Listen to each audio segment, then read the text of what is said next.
أعوذ بالله السميع العليم من الشيطان الرجيم بسم الله الرحمن الرحيم يا أيها الذين آمنوا اتقوا الله وقولوا قولا سديدا يصلح لكم أعمالكم ويغفر لكم ذنوبكم ومن يطع الله ورسوله فقد فاز فوزا عظيما يا أيها الذين آمنوا اتقوا الله حق تقاته ولا تموتن إلا وأنتم مسلمون وقال تبارك وتعالى يوم نقول لجهنم هل امتلأت وتقول هل من مزيد وأزلفت الجنة للمتقين غير بعيد هذا ما توعدون لكل أواب حفيظ من خشي الرحمن بالغيب وجاء بقلب منيب ادخلوها بسلام ذلك يوم الخلود۔ تمام قسم کی اچھی اور سچی تعریفیں اللہ وحدہ کے لیے لائق و زیبا ہے، جو یہ کائنات کا خالق ہے، مالک ہے، قیامت کے دن کا مالک ہے۔ ہر چیز اللہ ہی کے حکم سے شروع ہوتی ہے اور ہر چیز اللہ ہی کے حکم سے ختم ہوتی ہے۔ وہی ہے جس نے انسان کی ہدایت کے لیے آسمان سے کتابوں کو نازل فرمایا، پے در پے انبیاء اور رسل کو اسی نے بھیجا۔ درود و سلام ہو نبی اکرم صلی اللہ علیہ وسلم پر، جو اللہ رب العزت کے بھیجے کردہ انبیاء اور رسل میں سے سب سے آخری، سب سے محبوب، سب سے چہیتے بندے اور رسول۔ درود و سلام ہو نبی اکرم صلی اللہ علیہ وسلم پر، جن پر اللہ رب العزت نے قرآن المجید کو نازل فرمایا۔ بھائیوں، آج کی اس جمعہ میں میں آپ لوگوں کے سامنے محرم کے مہینے میں جو بدعات ہوتی ہیں اس پر روشنی ڈالنے کی کوشش کروں گا۔ اسلامی سال کا، اسلامی کیلنڈر کا نیا سال محرم سے شروع ہوتا ہے اور محرم کے تقریباً ایک ہفتہ گزر چکا ہے۔ یہ مہینہ ایک خصوصیت رکھتا ہے کیونکہ اللہ رب العزت اس مہینے کا ایک اشارہ کتاب اللہ میں فرمایا۔ اللہ تعالیٰ فرماتا ہے ان عدت الشہور عند اللہ 12 شہرا فی کتاب اللہ یوم خلق السماوات والارض منها 4 حرم، کہ بے شک مہینوں کی گنتی اللہ رب العزت کے یہاں 12 کی ہے۔ یہ کب سے؟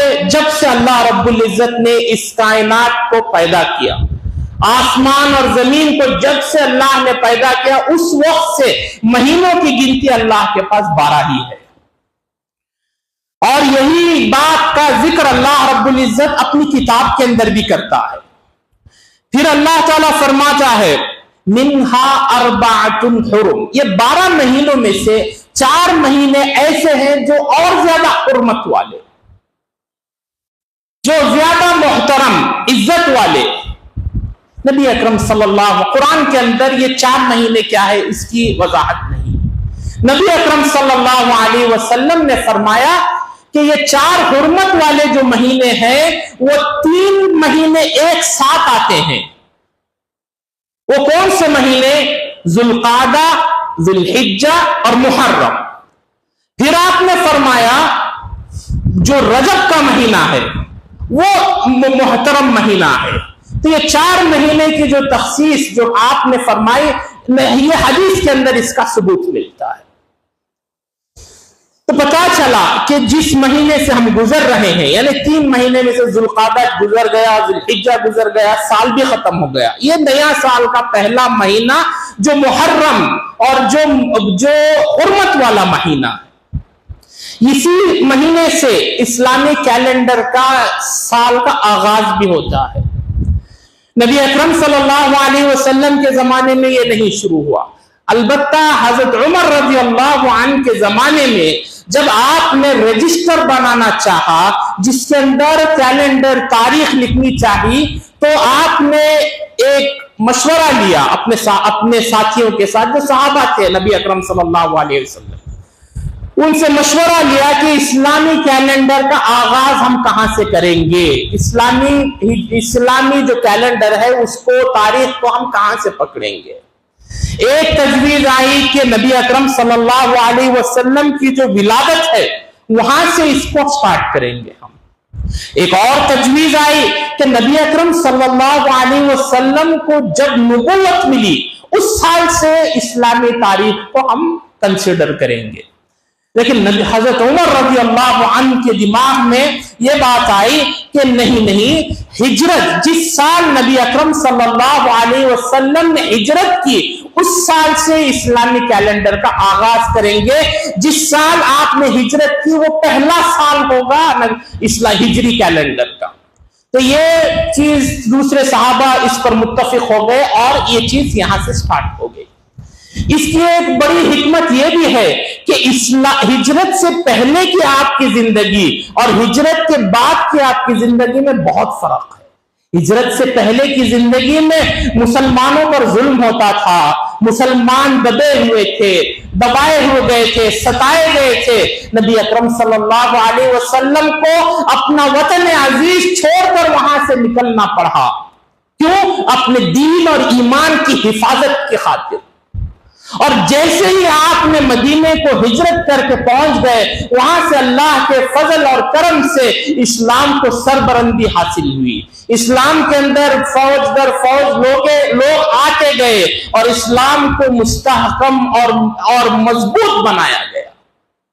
تو اس سے حضرت عمر رضی اللہ عنہ کا خیال مشورہ یہ تھا اور تمام صحابہ اس پر بھی متفق ہوئے کہ ہجری سال یعنی اسلامی کیلنڈر کا پہلا سال اگر کوئی ہے تو وہ ہجرت سے ہم سٹارٹ کریں گے۔ بھائیو، اس مہینے کے اندر اللہ رب العزت کے نبی نے فرمایا ان افضل الصیام بعد رمضان شہر اللہ المحرم، کہ رمضان کے مہینے میں اللہ کو روزے بہت پسند ہے۔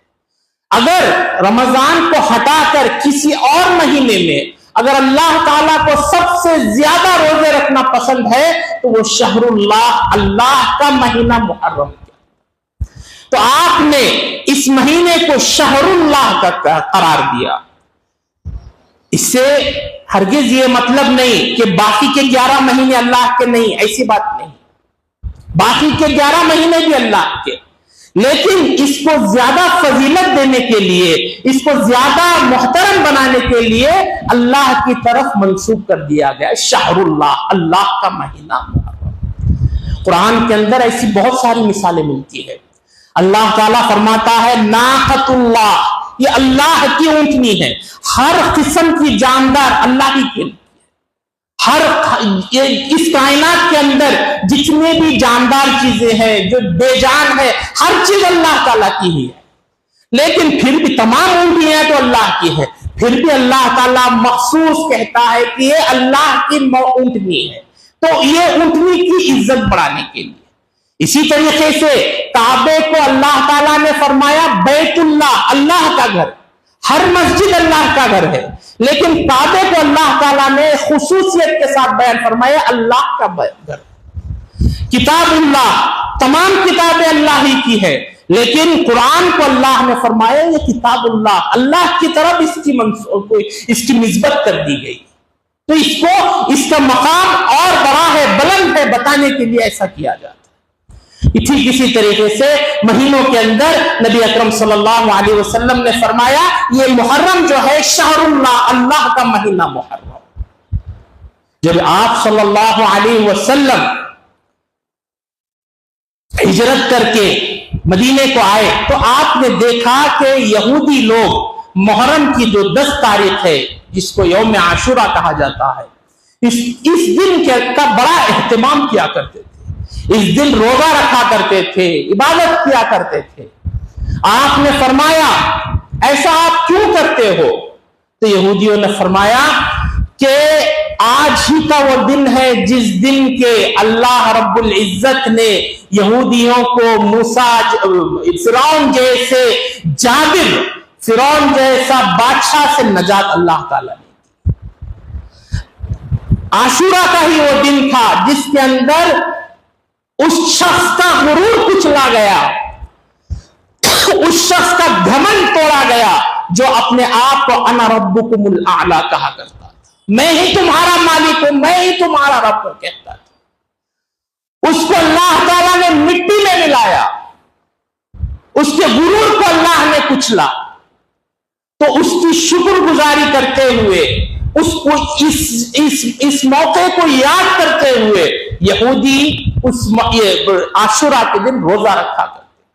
جب آپ صلی اللہ علیہ وسلم کو یہ بات پتا چلی تو آپ نے فرمایا نحن احق بموسیٰ منکم، موسیٰ علیہ السلام پر تم یہودیوں سے زیادہ حق ہمارا ہے، کیونکہ وہ اللہ کے ایک عظیم الشان اولو العزم پیغمبر ہیں، جن پر اللہ رب العزت، یہ وہ پیغمبر ہیں جن پر اللہ رب العزت نے تورات کو نازل فرمایا، جن کے ساتھ اللہ تعالیٰ بات کیا کرتا تھا، تو ہمارا حق موسیٰ علیہ السلام پر تم سے زیادہ ہے۔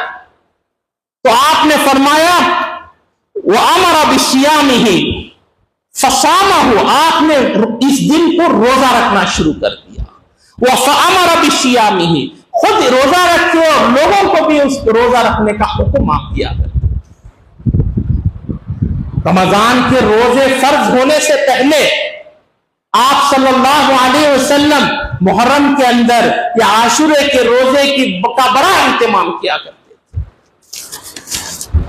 ایک اور حدیث کے اندر نبی اکرم صلی اللہ علیہ وسلم نے اپنے آخری سال میں آپ نے فرمایا کہ محرم کا جو عاشورہ کا روزہ ہے یہ میں روزہ رکھتا ہوں، لئن بقیت الی قابل، اور اگر میں آئندہ سال زندہ رہوں گا، لأصوم التاسع، 10ویں محرم یعنی عاشورہ کا دن سے پہلے جو 9واں محرم ہے، 9 تاریخ ہے محرم کی، اس دن بھی میں روزہ رکھنے کا خواہش مند ہوں۔ لیکن آپ صلی اللہ علیہ وسلم کی وفات ہو گئی اس سے پہلے، تو آپ کی خواہش تھی کہ 9 کو بھی روزہ رکھیں اور 10 کو بھی روزہ رکھیں۔ یہ کیوں؟ کیونکہ یہودیوں کی مخالفت کرنے کے لیے وہ ایک دن کا روزہ رکھتے تھے، آپ صلی اللہ علیہ وسلم کی خواہش تھی کہ 2 دن کا روزہ رکھیں۔ ایک اور حدیث میں نبی اکرم صلی اللہ علیہ وسلم نے فرمایا سیام یوم عاشورہ، عاشورہ کے دن کا روزہ، انی احتسب علی اللہ، میں اللہ تعالیٰ سے امید کرتا ہوں ان یکفر السنۃ التي قبلہ، کہ اللہ تعالیٰ اس روزے کے عوض پچھلے سال کے جتنے گناہ ہیں اللہ تعالیٰ اس کو معاف کر دے گا۔ تو پچھلا گزرا سال جو محرم سے لے کر ذی الحجہ تک 12 مہینوں میں جتنے گناہ ہوئے، یہ انسان کے لیے، ایک مومن کے لیے اپرچونٹی ہے کہ وہ پورا پچھلے سال کی گناہوں کو دھو کر اپنی سلیٹ کو کلین کرنے کی۔ اتنی ساری حدیثیں عاشورہ کے دن کے روزے کی فضیلت پر آئی۔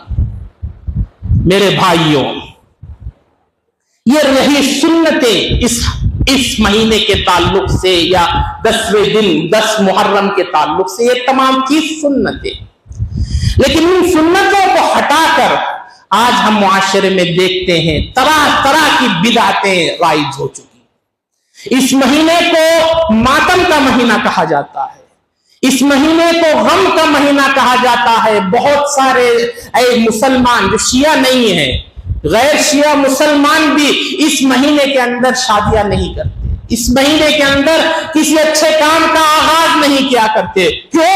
یہ غم کا مہینہ ہے، اسی لیے شادی خانے دیکھو، تمام شادی خانے خالی، کوئی بکنگ نہیں۔ ذی الحجہ کے اندر بہت ساری بکنگ، کیوں؟ محرم کا مہینہ آ رہا ہے، پہلے جلدی جلدی شادیاں نپٹائیں گے، ورنہ 1 مہینے تک کرنے کی ہم کو اجازت نہیں۔ ایسا کانسیپٹ اسلام کے اندر نہیں. ہر مہینہ اللہ کا. اللہ تعالیٰ نے فرمایا 12 مہینے، سال کے 12 مہینے بھی اللہ کے مہینے. کوئی منحوس مہینہ نہیں، کوئی غم کا مہینہ نہیں.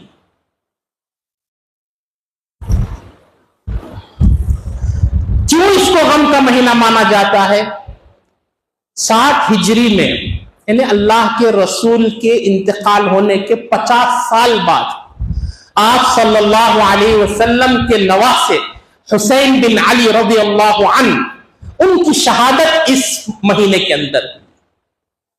تو اس کو بنیاد بنا کر شیعہ جماعت نے اتنا اس کو اچھالا کہ اس مہینے کی جو سگنیفیکنس ہے، جو امپورٹنس ہے، اس کو ختم کر کے آج ہم اگر محرم کو جانتے ہیں تو ہم سمجھتے ہیں کہ یہ کالے کپڑے پہننے کا مہینہ، یہ تعزیت کرنے کا مہینہ،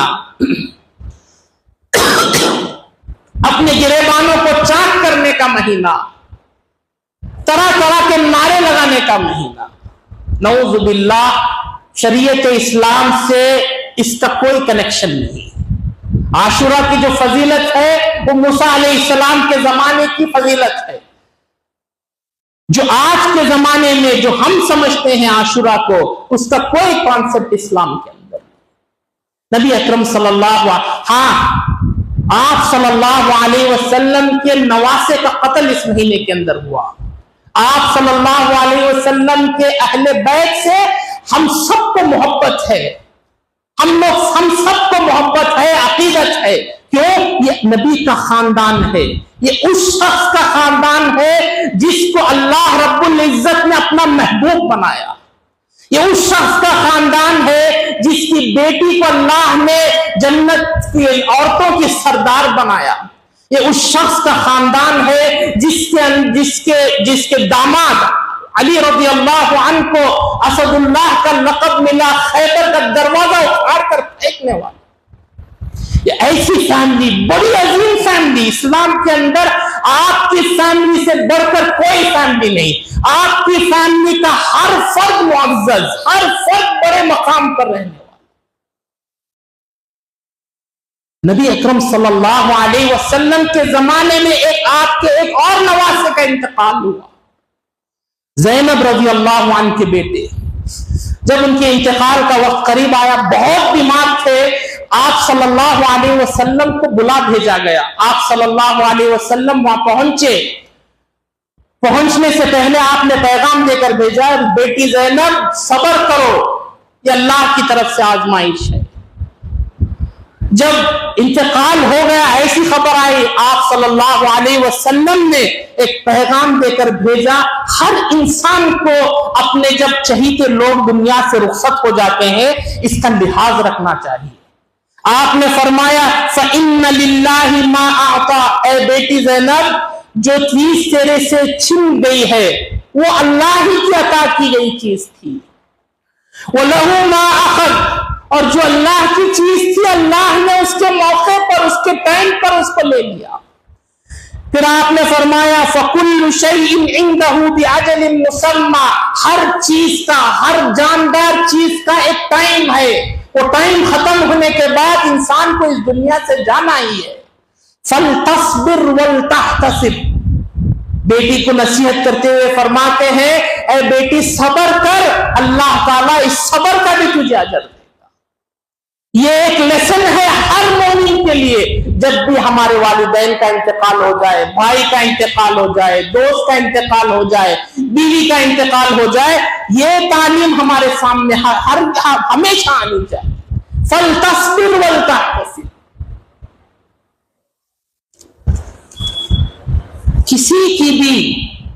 کسی کی موت پر بہت زیادہ غم نہیں منانا. آپ شریعت کے اندر انسان کو 3 دن تک غم بنانے کی اجازت ہے. 4تھے دن نارمل ہونا چاہیے کیونکہ یہ اللہ کا فیصلہ ہے. ہاں، بیوی کو شوہر کے انتقال پر 4 مہینے 10 دن تک سوگ منائے گی. آپ صلی اللہ علیہ وسلم کے سسر کا انتقال ہوا. کون؟ ابو سفیان رضی اللہ عنہ. ان کی بیٹی ام حبیبہ آپ کے نکاح میں تھی. باپ کے انتقال کے 3 دن ختم ہو گئے، چوتھے دن وہ وہ خوشبو کا استعمال کرتی ہے۔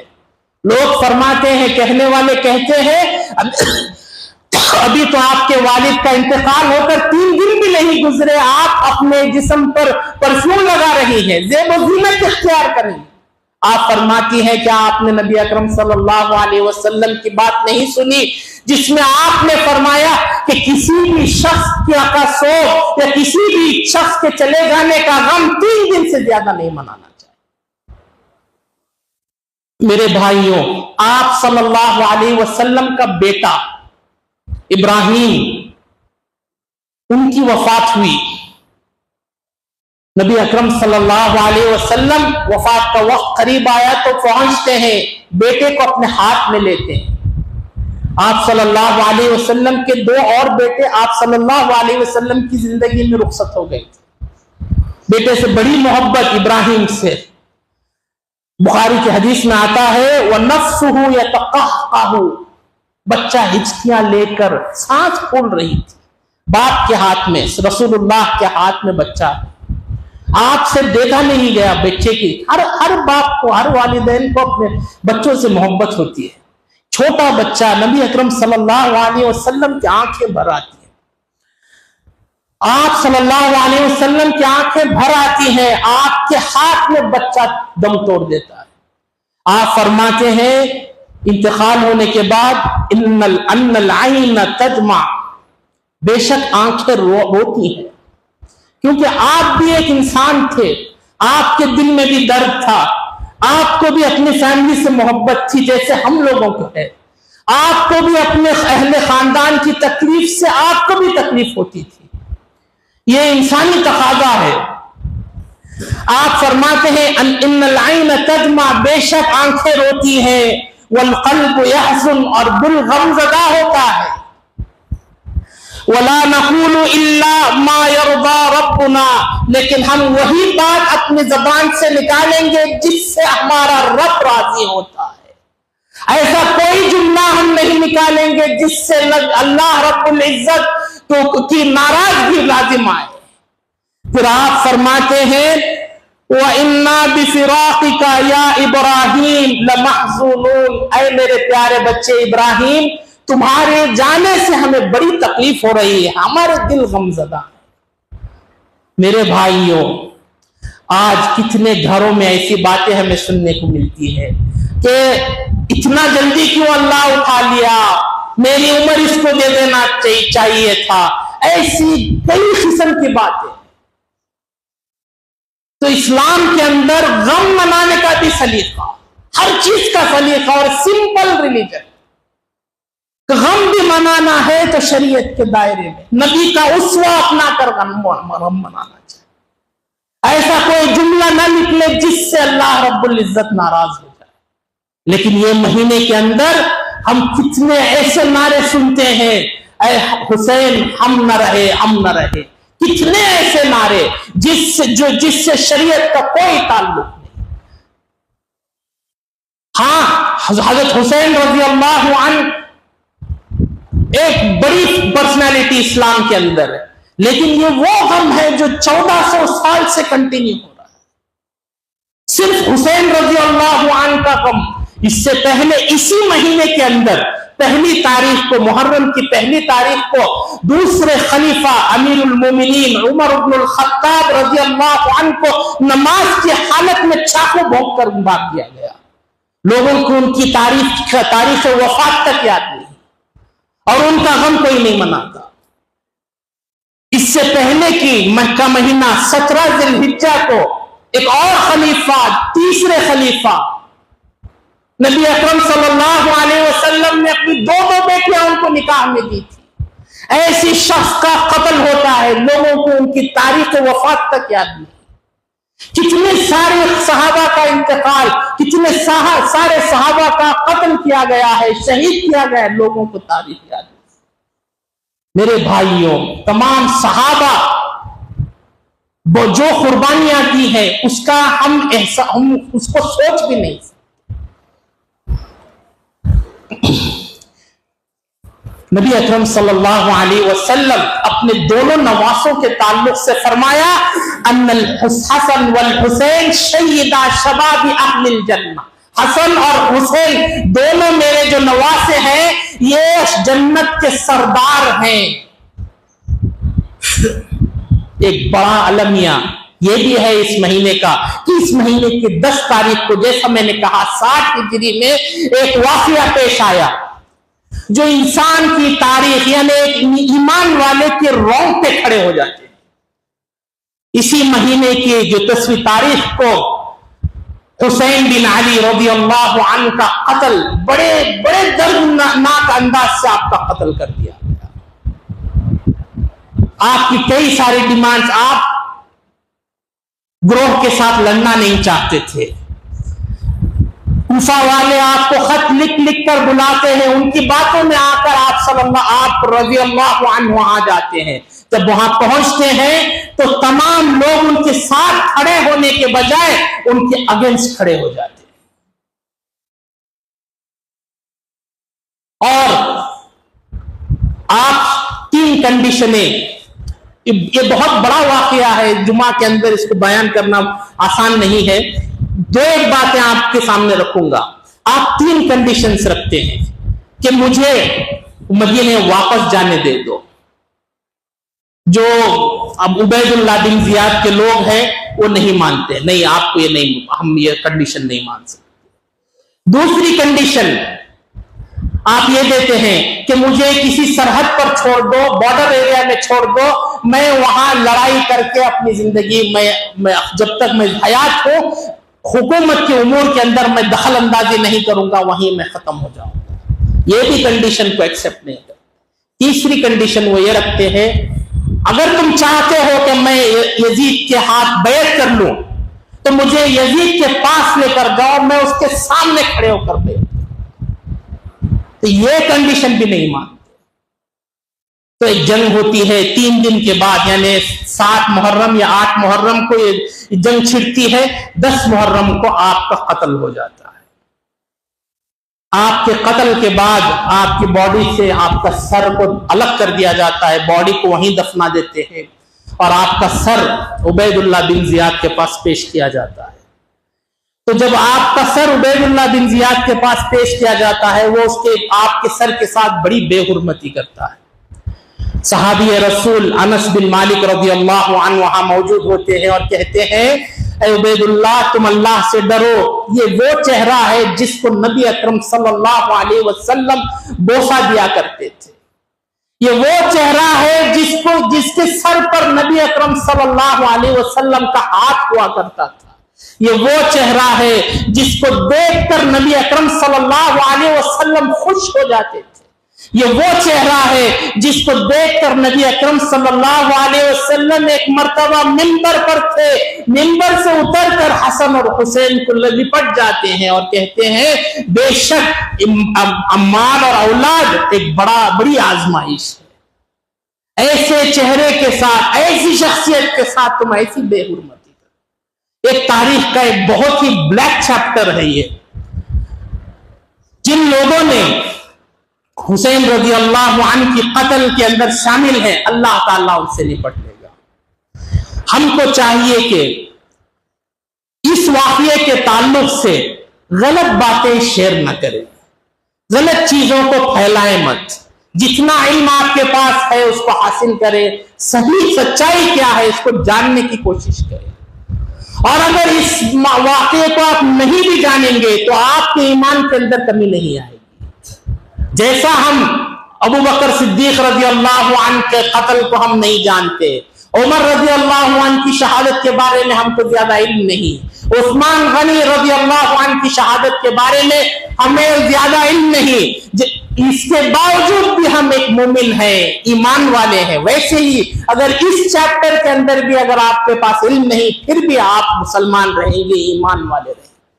لیکن اگر علم حاصل کرنا ہے، بات بیان چیزیں سننی ہے تو صحیح چیزوں کی طرف آپ رجوع کریں، کیونکہ اس واقعے کو لے کر اتنا ہسٹری کے اندر اتنا اچھالا گیا ہے اور اتنی غلط باتیں اس میں آتی ہے جس سے انسان کا دل ایک دم بدل کر رہ جاتا ہے۔ اللہ رب العزت سے دعا ہے کہ اے اللہ ہمیں حق کو حق بنا کر دکھا اور اس کی پیروی کرنے کی توفیق عطا فرما، اور باطل کو باطل بنا کر ہمارے سامنے پیش کر اور اس سے بچنے کی ہم سب کو توفیق عطا فرما۔ اے اللہ صحابہ کی عزت کرنے کا شوق اور ان کا عمل، ان جیسا عمل کرنے کی توفیق ہم سب کو نصیب فرما۔ نبی اکرم صلی اللہ علیہ وسلم کے گھر والے اور تمام صحابہ کے ساتھ سچی پکی محبت کرنے کی توفیق ہم سب کو عطا فرما، اور ان کے راستے پر چل کر ہمیں اپنی راہ جنت کی طرف بنانے کی توفیق ہم سب کو عطا فرما۔ اقول قولی ھذا واستغفر اللہ لی ولکم ولسائر المسلمین فاستغفروہ انہ ھو الغفور الرحیم۔